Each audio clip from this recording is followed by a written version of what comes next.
Jordanian Falcons. So the team starting off in box formation, performing a quarter clover manoeuvre, rolling right and pulling through, and they'll be staying in this very tight box formation for an initial barrel roll. This is a manoeuvre so named because the aircraft are basically describing the inside of an imaginary barrel laying on its side in the sky. Watertight formation this is, led for the 2025 display season by Jamil Zayed, who first joined the Royal Jordanian Falcons back in 2002. He is currently the Director of Operations and leader of the team. In fact, he first assumed leadership back in 2005 and has returned to the role on various occasions since. He joined the Royal Jordanian Air Force in 1992, graduated from its King Hussein Air College. 3 years later, as a fighter pilot, he has past experience on the Northrop F5 and the Dassault Mirage F1. So, out from that wing over to the right, and coming back in down the display line, but we'll see a subtle change to the formation out of box and into T for Tango as they pull up into the Tango loop.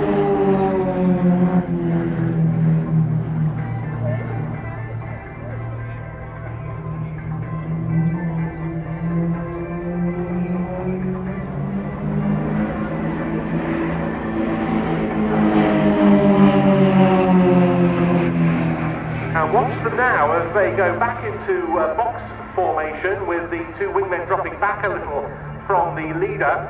They pull up as if to perform an ordinary Cuban 8 manoeuvre, but they're going to exit it still inverted with a painful negative G push.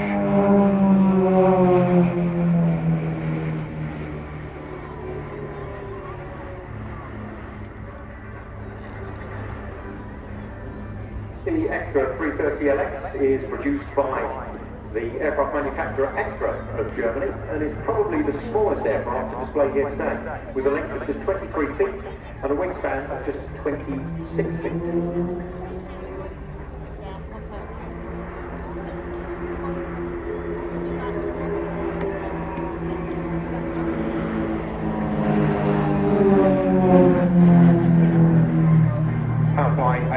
Lycoming engine of 315 horsepower. It's a Lycoming AEIO 580 V1A.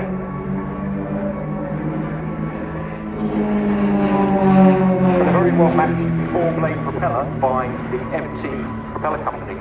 It's no surprise that this aircraft has been the mount for many championship winners across the globe. Yes, the Extra 330 is still the mount of the French Air Force, Air and Space Forces national competition aerobatic squad, the Équipe de Voltige de l'Armée de l'Air et de l'Espace. But here we see the Royal Jordanian Falcons, again exiting inverted in front of us as they head towards the display line, and they're going to be performing this time an inverted turn.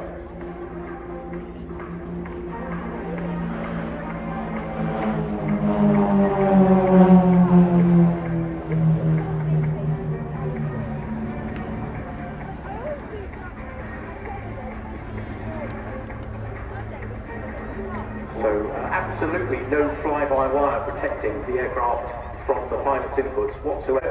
A never exceed speed of 219 knots and a normal operating speed for aerobatics of 154. And what that means is if you stay below 154 knots, you will not overstress the aircraft with full scale deflection of any of the controls. A design conceived, as the name suggests, by a German aerobatic pilot and aircraft constructor named Walter Extra.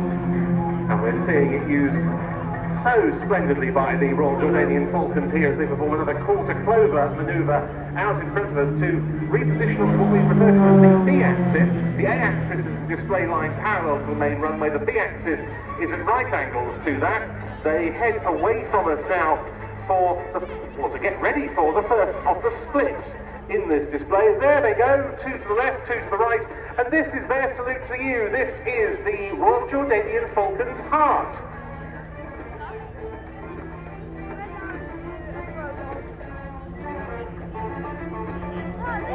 And as they cross out there Watch now off to the left as the solo crosses over with the three-ship formation.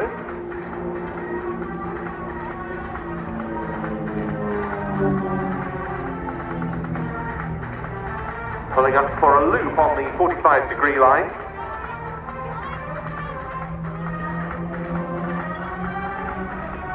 And the leader will now be calling them into a barrel roll.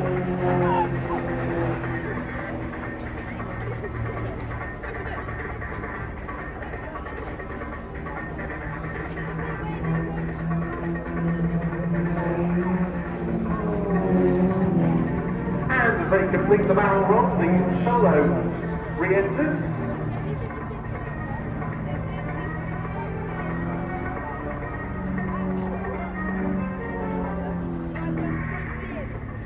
King Hussein, a very enthusiastic pilot himself, who for many years became a patron to flying himself in some of the aircraft from his royal flight, the likes of the TriStar and the Dove.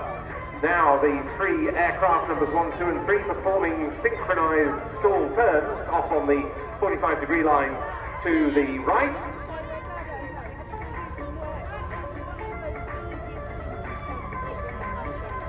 And now we see the leader and the right wingman going into mirror formation, the left wingman barrel rolling dynamically around their smoke.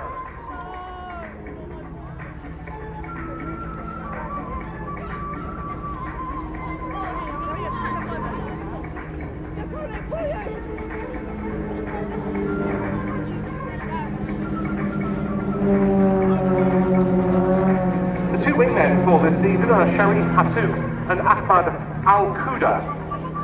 Sharif Hatouk has been with the Jordanian Falcons since 2016. He's their chief pilot at the moment. He's another King Hussein Air College graduate. The axis of the control system being used. So as they start to enter, it's the aileron. In the night edge, top end of rudder comes in the inverted, the elevator goes forward to provide upward lift. Again, converting to top rudder and then transitioning to normal flight. However, because you've got two aircraft on the outside that are going, or are describing a circle around the leader, quite often the wingmen will be cross-controlled, so cross-controlled at the top of the manoeuvre. Very, very hard to fly in formation, and far harder than it is as a solo aircraft. But that entire manoeuvre took about 6,000 feet, so 1 nautical mile. Yeah, really difficult and quite uncomfortable for the two on the outside. They're staying in box formation for the moment, and we're going to see them tipping back onto the display line for another repositioning cloverleaf, I think.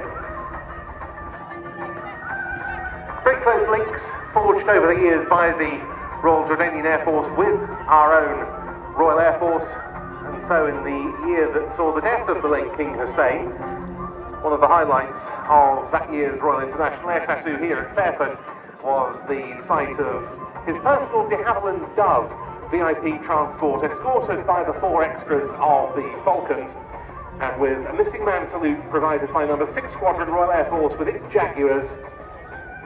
That's a squadron that spent a great deal of time operating out in Jordan. Well, we're coming towards the final part of this superb display.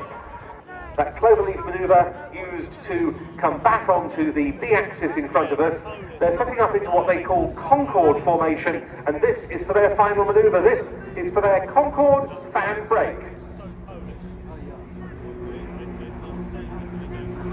We give you the 2025 Royal Jordanian Falcons.